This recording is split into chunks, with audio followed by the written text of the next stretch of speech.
All right. It is lovely to see you all this morning. You're all sitting in your little boxes, and sometimes we're in Tuscany, and sometimes we're in Sacramento, and sometimes we're in Laguna Beach or Irvine and Nicaragua. Oh my gosh, we really have spanned the globe today. And I love seeing you, and I love seeing that fact that you can see each other. We're all seeing each other.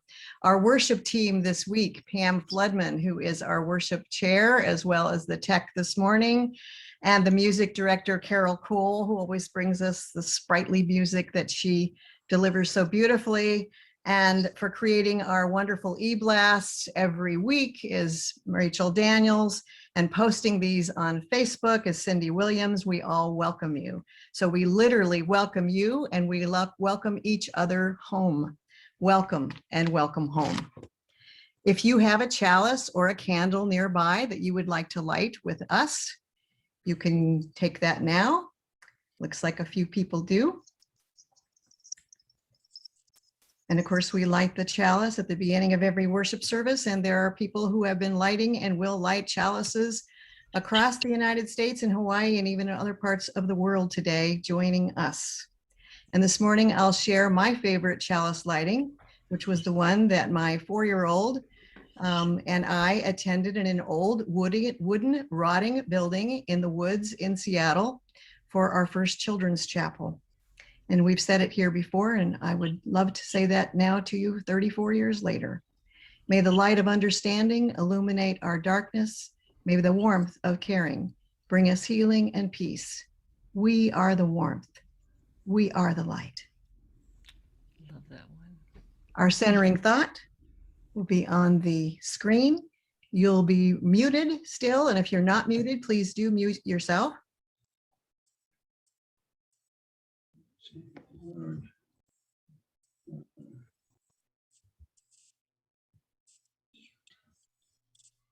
And we'll say it together.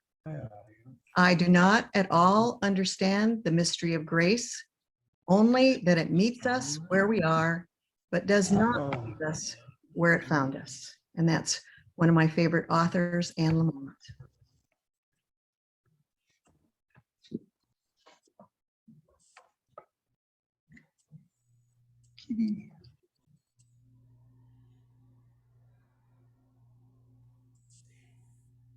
Good morning.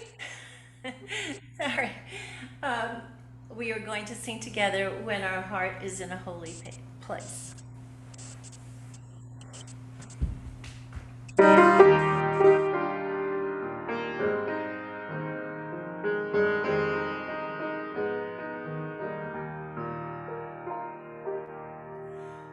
our heart is in a holy place, when our heart is in a holy place, we are blessed with love and amazing grace.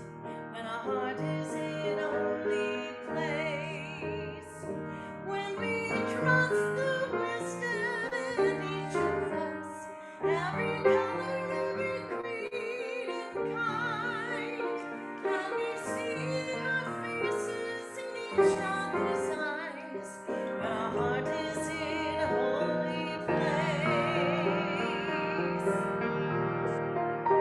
when our heart is in a holy place, when our heart is in a holy place, we are blessed with love and amazing grace.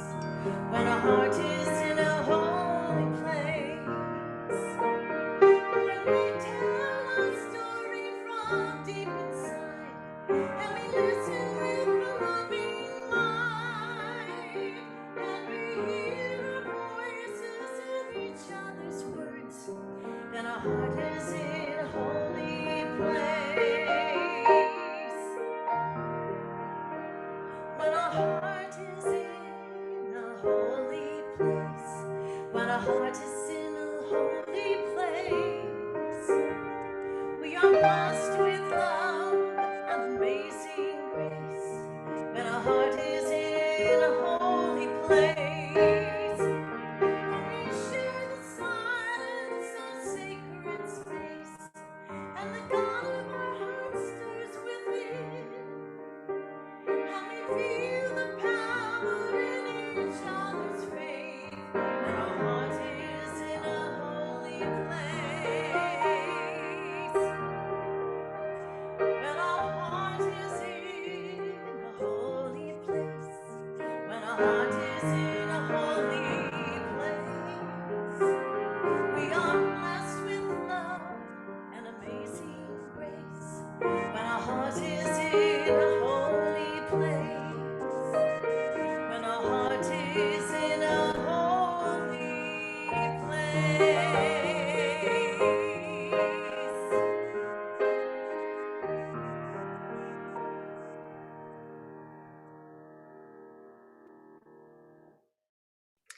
And now we'll have that opportunity to join in the cacophony of us reading our unison affirmation together. The words will be on your screen.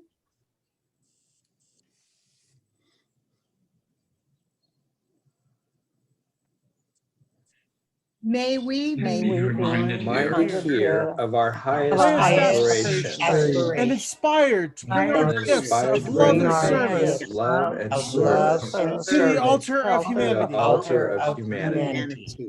May May we we know know once again that we are not isolated isolated beings, beings, but but connected in mystery and miracle to the universe, to this community, and to each other.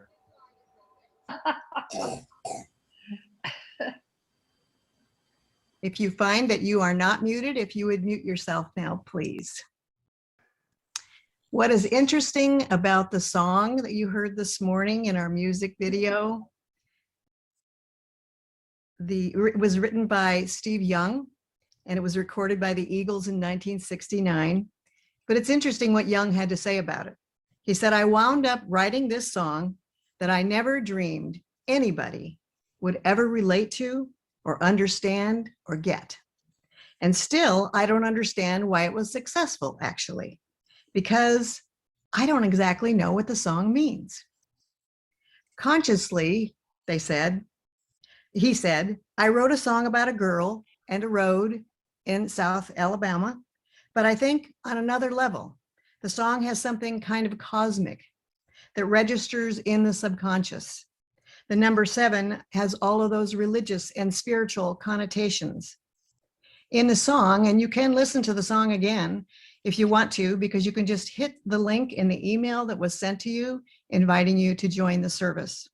I've listened to it a number of times. It's always been a favorite for me.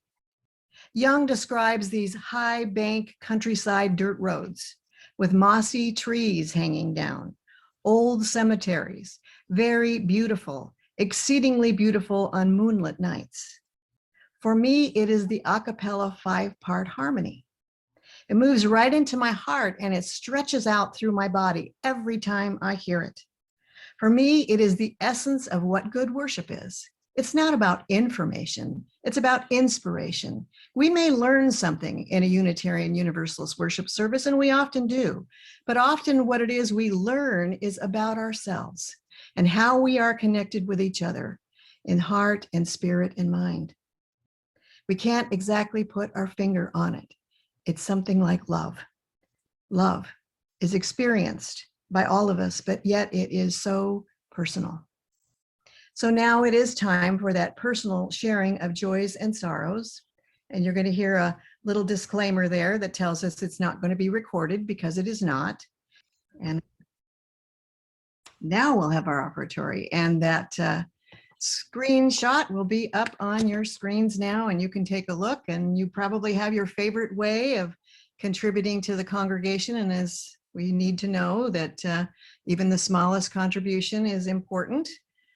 And there are various ways to do it. I have always contributed by the US Post, which has been easy for me, but Tom will be very happy to have the money come in any way that you would like to contribute. And so we thank each other as the donors that keep this congregation moving forward. Thank you.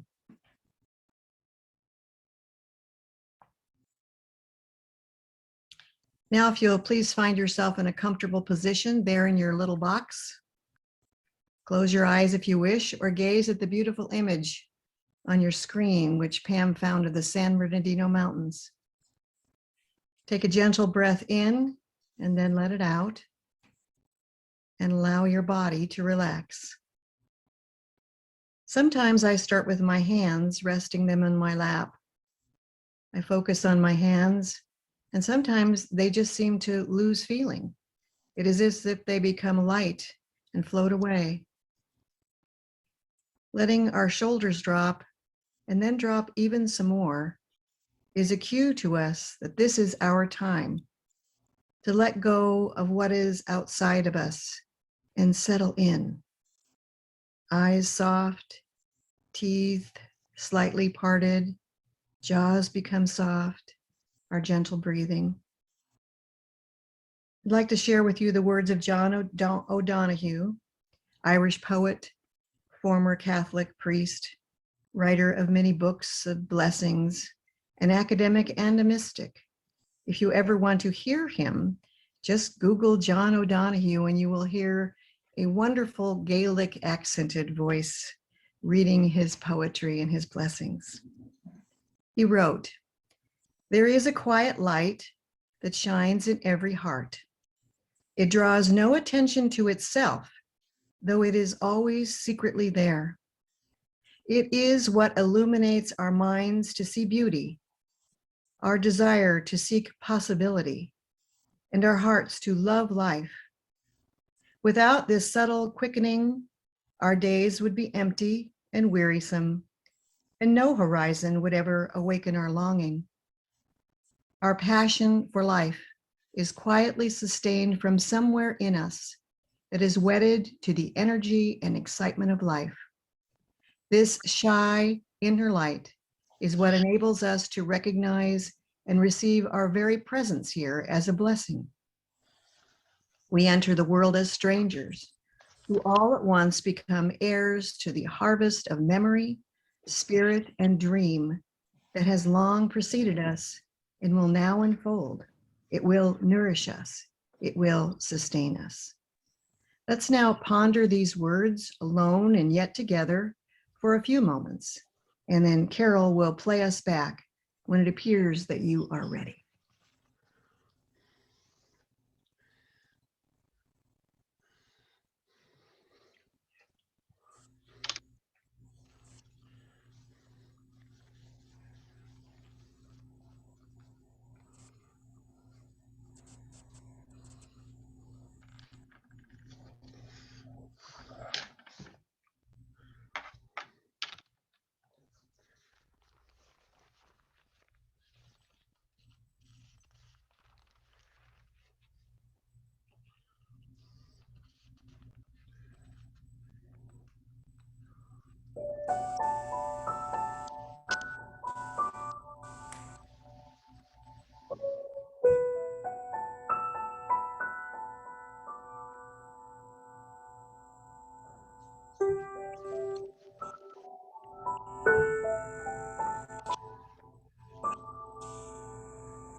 The sermon is entitled Grace and Gratitude. Grace is an interesting word. In traditional religious language, it connotates a gift which comes unbidden, usually from God. For us, religious liberals, with very many names and understandings of what God might be for us, it is often understood as something which is around us all the time. A gift for sure, but for us to take notice and receive. For me, it is so closely related to gratitude. For when we realize that grace has found us in times of joys and times of sorrows, challenges or success, gratitude is such a natural feeling, and yet it is one to be cultivated. It is much easier to feel grateful, of course, when things are going as we wish.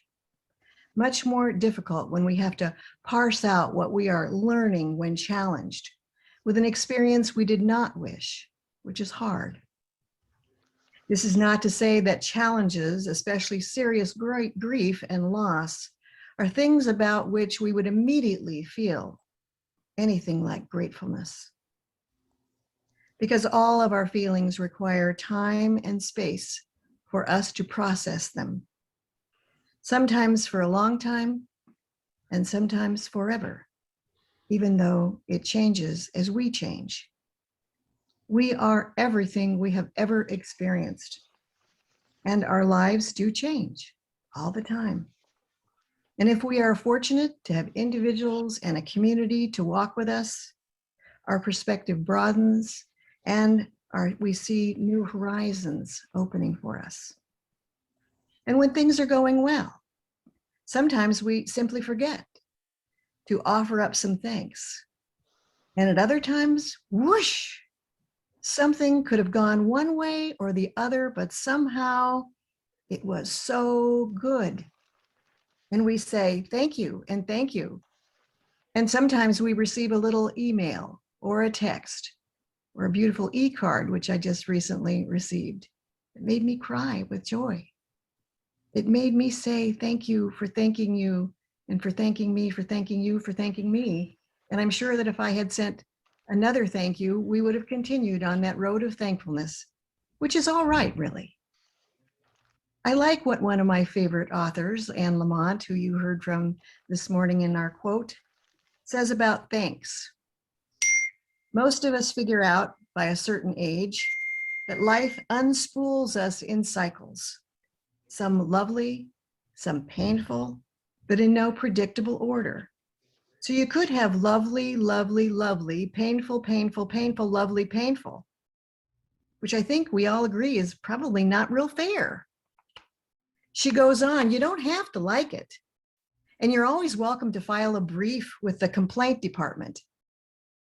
But if you've been around for a while, you know that much of the time, if you are patient and if you are paying attention, you will see that God, love for me, will restore what the locusts have taken away. We manage to make new constructs and baskets to hold what remains and what newly appears. One of the best things about thanks is that it begins in the heart. And somehow it makes its way to our hands. When we are filled with love and amazing grace and appreciation, it makes it that much easier to give to others, to share this overwhelming feeling of abundance, of this unbidden, grace-filled abundance and compassion. So keep your eyes peeled for grace, the sudden appearance of little birds drinking from a drinking fountain on a warm summer day, your body aware of a cool breeze that just slightly moves across your face, and your ears open to the sounds of children giggling at the park, and the whispers, because they're there, the whispers of love and appreciation, which are all around us all the time. And say, thanks. Several months ago, we had a little service entitled the Gratitude Jar. Each of us was encouraged to bring a jar to our Zoom service. It was fun to see the jars and the boxes and the bottles and even a fancy crystal goblet among the jars. Our instructions were, whenever we felt grateful for something, anything really, we could write it on a little slip of paper and put it in our jar. And we'd be saving this at a future service. Well, here we are at our future service, still in our little boxes and hopefully with our jars. But if you don't have a jar and you have a little list, or maybe something has just come to mind for which you are grateful, we'll be invited to share. Just raise your hand and we'll do this briefly and we'll take turns. So perhaps you can raise your hand and let us know for which you're grateful and why.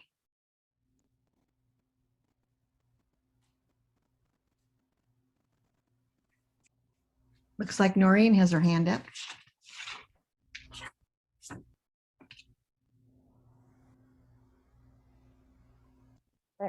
Okay. I'm grateful for Lee Marie, as it was a suggestion she made when I was trying to prepare a worship associate service, and it ended up being on forgiveness. And I was looking through a lot of materials trying to get ideas, and I settled upon, because it sounded really great to me, the Jewish method of attaining forgiveness. And I talked to Lee Marie and she said she believed in that too. And I used that method in a conversation with one of my sons he's a great son, but he's had a little angst about his growing up, and it opened doors. It made a big difference. And I appreciate that. I'm grateful, Lee Marie.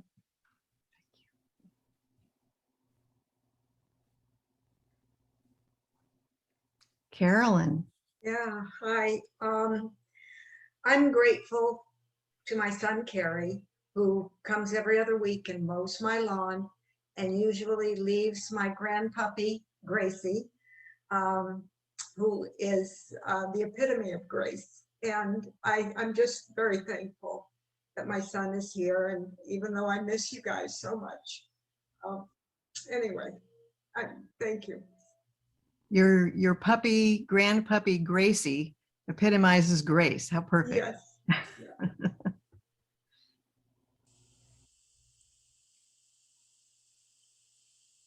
Donna. Hey, all right. So actually, I've been doing this now since you had that sermon way back many months ago, Lee Marie, and so I have a whole collection. It wasn't a jar, but it was more of a tray. Great. Every day I'd throw one in, and so this one here is from March the 2nd of this year. I'm grateful that I moved to California after retirement so I could spend lots of time with my granddaughters, family, and fellowship. Wonderful. We're glad you're here too.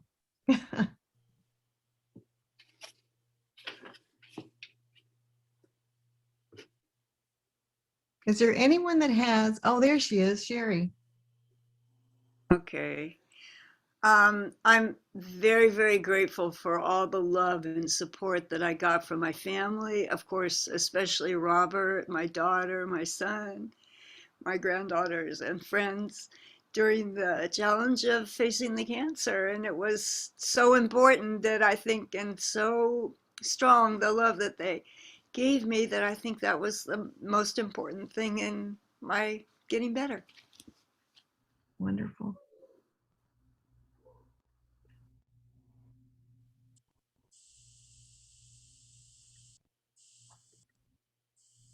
Well, I will share with you one of those times that have been very, very challenging. Maybe one of the most challenging times in my life has been the death of my mother.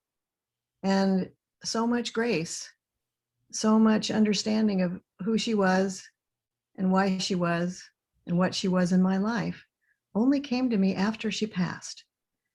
So I'm grateful for that. I miss her every day. And I miss so much of what I didn't know I would miss every day. So there is grace and there is gratitude to be found in the most challenging of experiences in our lives.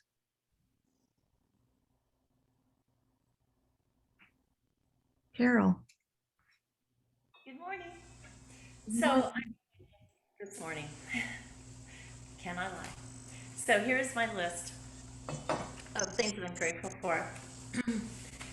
My health, my family, and including my parents and my grandparents, of course, my animals, my music, and my students, my home, and the home that I found here at UULV. I'm very grateful for that as well. Thank you. Thank you. We're grateful for your presence with us as well.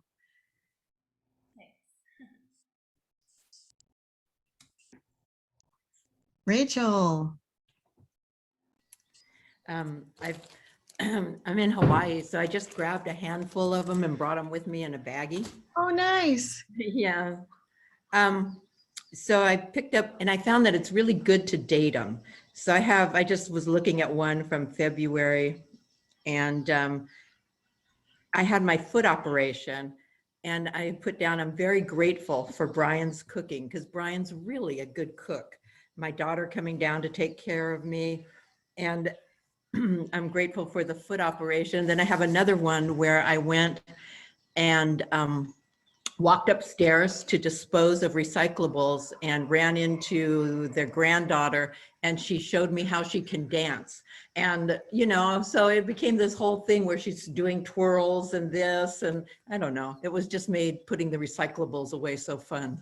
Oh, and I love the idea that on the plane you were carrying a bag full of your gratitude. That's wonderful. Moving across the ocean. Yeah. Oh, Mike. So here's, Mom? hi, here's our gratitude jar. Ooh, And I put in something on February 21st, which I think might have been the service that we did this. And I just said, I'm filled with gratitude that Greg is in my life. Well, he wasn't going to let that be the end of it. So then he wrote, I am grateful for Tom, who loves me, watches out for me, and plans for our future. So that's our gratitude from our gratitude jar. oh my goodness, that's so beautiful. Hey there, Tina.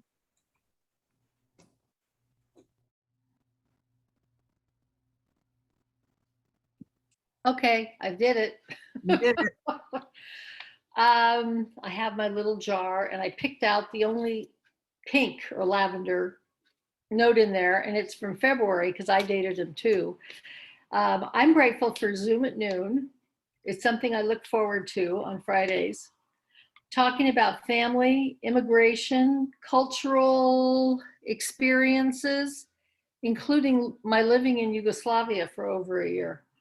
So it was just fun to share and to reminisce and have people who, appreciated it, because not everybody cares, but it was fun. And this morning, I'm already up, out with the dog, and then I went around the back of the house and trimmed my hedge. It's kind of a vine, but it's a hedge. So I was out there for 45 minutes whacking away at it, and before it got hot. So I'm glad I have the strength and the ability to take care of myself too. Wonderful. And Lee Marie, I'm so sad, but I'm so happy to have met you. Oakley. Well, I am very, very grateful for Linda, who has enriched my life in so many, many ways. And another thing that may seem odd to be grateful for, it's a technical thing, but the internet, which has allowed me and all of us to stay in touch and keep in touch with the world during this time that we would otherwise be shut down and isolated. Mm-hmm. And to keep in touch with all of you. Yes. Jean. I'm so grateful for my sons. They're so attentive and they're so good to me. And one comes every evening, and the other one, Jay, comes from San Diego and spends a couple of nights a week. And I feel the love of all of you and good friends that I'm in touch with all the time, and family who care. So I feel very much loved, and hope that we all can feel that and share that with others too, which I try to do. Thank you.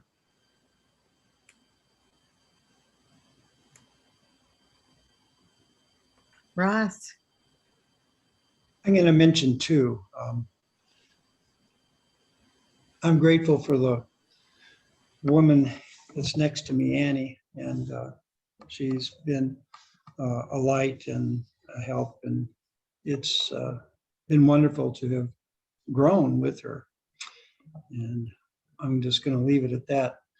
The other thing is that we're here visiting her family in eastern Arizona on the edge of the Apache reservation. And it's a part of the country I've never visited before. And so we took a drive, and we've had monsoon thunderstorms every day, which have been a joy.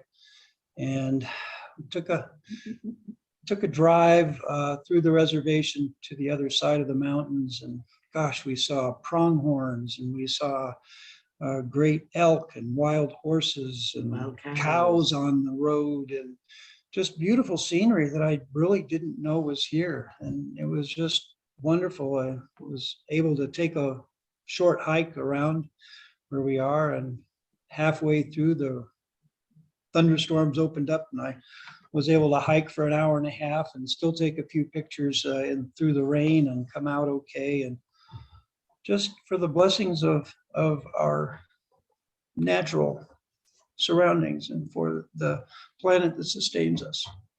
I'm always eternally grateful that we're in new places, and new ways that how Gaia expresses herself. In each place, it's unique, just like each person. Mhm. And I'm grateful for Ross for so many reasons. Lovely, you guys.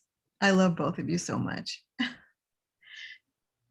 As Lady Low Tech, I think that I'm so surprised that I love the internet so much. I certainly have been able to be in touch with all of you in ways that we never thought were going to be possible. And because we are in our little boxes and we can see each other's faces, we don't just have the speaker looking out at a group of folks and the group of folks looking back at a speaker.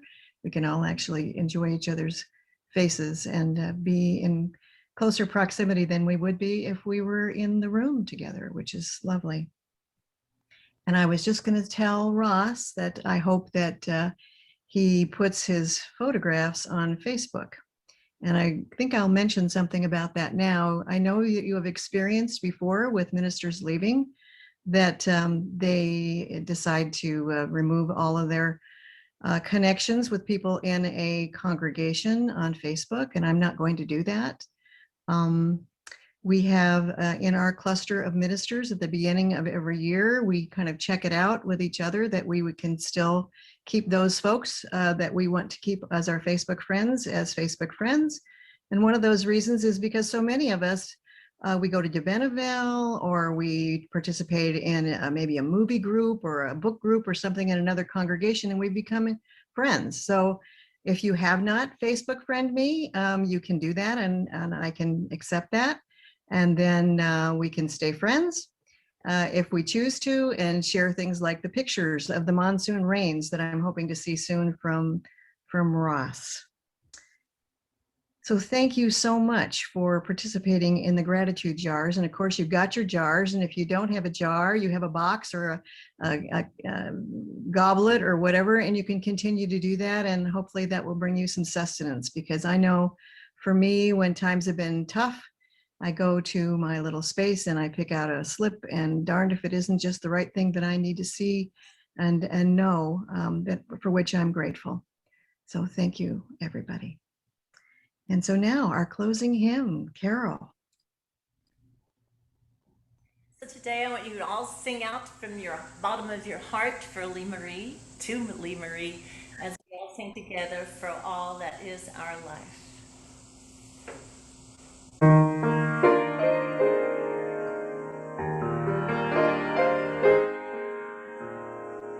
For all that is our life, we sing our thanks and praise. For all life is a gift, which we are called to use to build the common good and make our own days glad.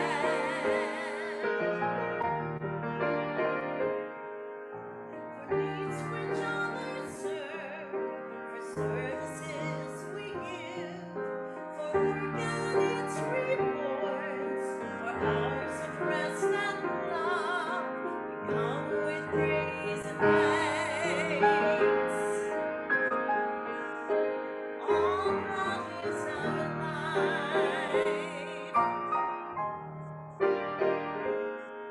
For sorrow we must bear, for failures, for pain and loss, we each new thing we learn, for fearful hours that pass, we come with praise and thanks.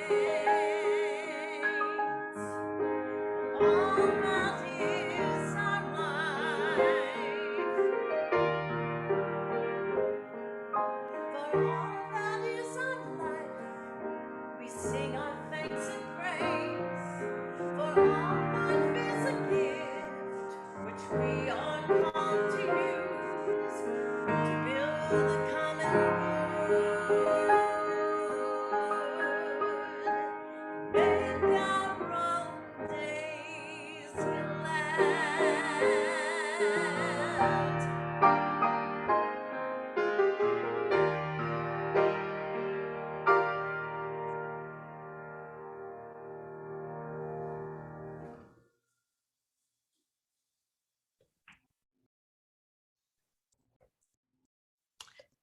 If you have lighted a chalice or a candle this morning, let's extinguish them together.